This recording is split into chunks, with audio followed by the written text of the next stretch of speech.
भारतीय किसान union Chaduni group ने संयुक्त संघर्ष पार्टी के बैनर तले आज हरियाणा में चुनावी रण की ताल ठोक दी है। इसके लिए उनकी टीम अंबाला पंचायत भवन में एकत्र हुई, जहां गुरनाम सिंह चडूनी ने हरियाणा में चुनाव लड़ने का ऐलान किया। सरदार गुरनाम सिंह चडूनी जिंदाबाद, संयुक्त संघर्ष पार्टी जिंदाबाद, किसान मजदूर एकता जिंदाबाद, किसान मजदूर एकता जिंदाबाद, संयुक्त संघर्ष पार्टी जिंदाबाद। देखिए, हमने पार्टी बनाई है संयुक्त संघर्ष पार्टी, जिसका चुनाव निशान ऑटो है। और चुनाव पार्टी बनाने का जो मकसद है वो ये है राजनीति को शुद्ध करना। हमारे देश की राजनीति ने ही हमारे देश को बर्बाद किया है। देश को हजारों लोगों ने कुर्बानियाँ देके इसलिए आज़ाद कराया था कि सब समान तरह से विकास करेंगे तो देश का विकास होगा, गरीब अमीर बराबर होगा। लेकिन आज पैसा वाले जो पूंजीपति लोग हैं वो सारे सिस्टम के ऊपर हैवी हो गए और आज पैसे से सत्ता और सत्ता से पैसा।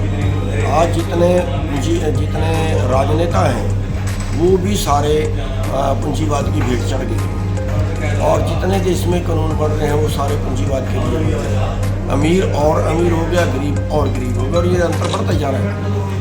आज 23 करोड़ लोग देश में रोटी से मोहताज हो गए।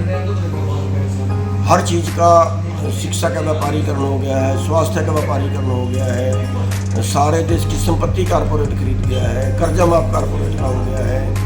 यहाँ पे गरीबी का, किसानों की हालत देख लीजिए। 33 किसान बहुत ज़्यादा शोषण कर रहे हैं, बेरोजगार शोषण कर रहे हैं, मजदूर शोषण कर रहे हैं। MSP के लिए किसान तरस रहा है। बेरोजगारी का आलम ये है कि 8,000 में, 10,000 में, 9,000 में 12-12, 11-11 घंटे काम कर रहे हैं, अपने देश को छोड़ के विदेशों में जा रहे हैं। तो इस सिस्टम में सुधार लाने के लिए आपने क्या रूपरेखा तैयार की है? वही है ना, इस सिस्टम को सुधारने के लिए अब जो नोटों वालों का राज है वो वोटों वालों का राज होना चाहिए। लोकतंत्र है, लोकतंत्र में वोटों वालों का राज होना चाहिए। लेकिन 80% वोट वाले तो भिखारी हैं और चंद लोग जो हैं वो राज के मालिक हैं। हम उस प्रथा को बदलना चाहते हैं कि वोटों वालों का राज हो। हमने ये इसको शुद्धिकरण करने के लिए जो है वो पार्टी बनाई है और हमने उसमें जो एजेंडे रखे हैं कि हम आए तो क्या क्या करेंगे या देश में क्या क्या होना चाहिए। अगर गरीब आदमी को, हम लोगों को बचाना, उसके लिए क्या क्या होना चाहिए। उसमें है कि मकान सभी को मिलना चाहिए। जिसके पास मकान नहीं है, 200 गज का प्लाट है और 2 उसमें कमरों का मकान बना के उसको देंगे। हर बुजुर्ग की 8,000 रुपये पेंशन। जो मनरेगा वाले हैं उनको कम से कम 200 दिन का रोजगार और 500 रुपये उनकी मजदूरी। किसानों को 10,000 रुपये प्रति एकड़ उनको खेती करने के लिए राहत। और जो बेरोजगार हैं उनका कम से कम 5,000 रुपये जो है भत्ता और 5 लाख रुपए उनको रोजगार खोलने के लिए ग्रांट, जो वापस नहीं करनी है, और वो चाहे किसी भी जाति का, किसी भी धर्म का हो। तो और जो खाली पद हैं उन पर सभी को भर्ती करेंगे ताकि बेरोजगारी कम हो। और लघु उद्योगों को राहत भी, अनुदान भी और जो टैक्स हैं उनमें छूट। और सभी फसलों का MSP गारंटी। फसल खराब हो जाए तो 50,000 रुपये मुआवजा।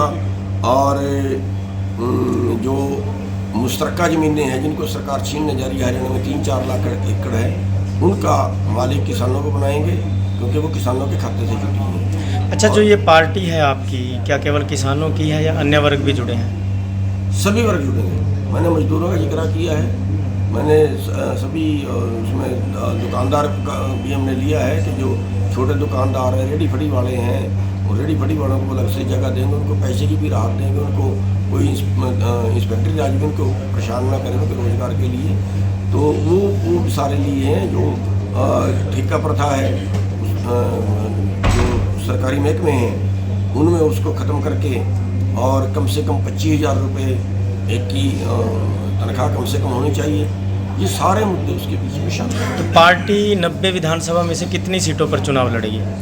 देखिए, वैसे तो 90 के 90 की तैयारी हम कर रहे हैं, लेकिन अगर किसी से समझौता होता है तो भी कर सकता है।